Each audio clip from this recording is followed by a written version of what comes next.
বাজেটে সঞ্চয়পত্রের মুনাফার উপর কর বাড়ানো হয়নি, বরং অতিরিক্ত অর্থ ফেরত পাবেন করদাতারা। ইয়ারেফ আয়োজিত অনুষ্ঠানে এই কথা বলেছেন এনবিআর চেয়ারম্যান আব্দুর রহমান খান। তিনি বলেছেন, চাপ থাকলেও বাজেটে কালো টাকা সাদা করার সুযোগ দেয়নি এনবিআর। আগামী অর্থবছর তামাক, বিড়ি ও সিগারেট থেকে 50,000 কোটি টাকা রাজস্ব আদায় করা হবে বলে জানিয়েছেন আব্দুর রহমান খান। আরও জানাচ্ছেন মইনুল হাসান। শুল্ক ও কর কাঠামোতে ব্যাপক রদবদল এনে 2026-27 অর্থ বছরের বাজেট দেন অর্থমন্ত্রী, যেখানে নবায়নযোগ্য জ্বালানি, বৈদ্যুতিক গাড়ি, ওষুধ, কৃষিসহ নানা খাতে দেয়া হয় ব্যাপক কর ছাড়ের প্রস্তাব। একই সাথে রাখা হয় বিনা প্রশ্নে ফ্ল্যাট প্লটের প্রকৃত মূল্য দেখানোর সুযোগ। যদিও ইআরএফের অনুষ্ঠানে কিছুটা ভিন্ন ব্যাখ্যা দেন এনবিআর চেয়ারম্যান। বলেন, চাপ থাকলেও কালো টাকা সাদা করার সুযোগ রাখা হয়নি নতুন বাজেটে। রিহ্যাবের একটা বড় প্রেশার ছিল যে লোকজনের হাতে তো ওরকম ট্যাক্স দেওয়ার টাকা থাকে না, তো যদি এই সুযোগ না থাকে আমাদের ফ্ল্যাট বিক্রি হবে না, এবং এখানে বড় অনেকগুলো এমপ্লয়মেন্ট জড়িত অনেকগুলো সেক্টরের লোকজন এখানে কাজ করে। সো এই সেক্টরকে বুস্ট আপ করার জন্য এটা দরকার। বাট আলটিমেটলি সরকার বলেছে, শুরু থেকেই বলেছে যে না, আমরা কোনো ব্ল্যাক মানি হোয়াইটিংয়ের কোনো জায়গায় যাব না। সো আমরা এই ধরনের কোনো সুযোগ দেই নাই। বাজেট পেশ করার পর থেকে সঞ্চয়পত্রের মুনাফার উপর উৎসে কর বাড়ানো নিয়ে আলোচনা হয় নানা মহলে।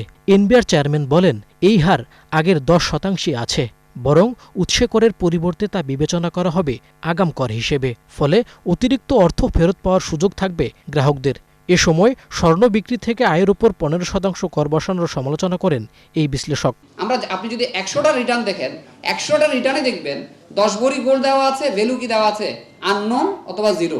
তাহলে স্যার, আপনি যখন একটা রেজিমে যেতে যাচ্ছেন, যদি ক্যাপিটাল গেইনে আনতে চান, তাহলে তাকে একটা সুযোগ দেন যে হ্যাঁ ঠিক আছে, যে অ্যাসেটগুলো আপনার ডিসক্লোজ হয় নাই, এখন থেকে আপনারা ডিসক্লোজ করা শুরু করেন ফেয়ার মার্কেট ভ্যালুতে। সঞ্চয়পত্র যারা কিনে, বিশেষ করে মার্জিনাল যাদের আর কোনো ইনকাম নাই সঞ্চয়পত্র ছাড়া, আমি নিশ্চিত যে রেজিম এখন আমরা প্রস্তাব করছি, সঞ্চয়পত্র থেকে যে ট্যাক্সটা কাটা হয় অলমোস্ট সবার টাকা ফেরত দিতে হবে, এবং এটা যদি আমরা মাইন্ড করবো না। এনবিআর কর্মকর্তারা জানান, খুচরা পর্যায়ে 1002 টাকা উৎসে কর বসানোর ফলে কমপক্ষে 1 কোটি করদাতা জালের আওতায় আসবেন। পণ্য বিক্রয়ের ক্ষেত্রে অগ্রিম কর সংগ্রহ, এইটা হচ্ছে আমাদের ট্যাক্স বেস বাড়ানোতে হেল্প করবে। এবং আমরা চেম্বার অফ কমার্স যেমন বলে থাকেন যে আমাদের বাংলাদেশে প্রায় 2 থেকে 2.5 কোটি ক্ষুদ্র ব্যবসায়িক আছে, তো আমরা আশা করছি এই ক্ষুদ্র ব্যবসায়িকদের একটা বড় অংশ এটার মাধ্যমে ট্যাক্স রেটের মাধ্যমে আসবেন। যে যারা বিআইএন নাই তারা কিন্তু ব্যাংকে অ্যাকাউন্ট ওপেন করতে পারবে না। ব্যাংকে অ্যাকাউন্ট ওপেন করতে গেলে বা ট্রেড লাইসেন্স নবায়ন করতে গেলে তাকে কি লাগবে, বিআইএন নিতে হবে। সমালোচনা আমাদের ছিল যে আমরা আসলে মানে একটা প্রেডিক্টেবল পলিসি দেই না, ট্যাক্স পলিসি দেই না।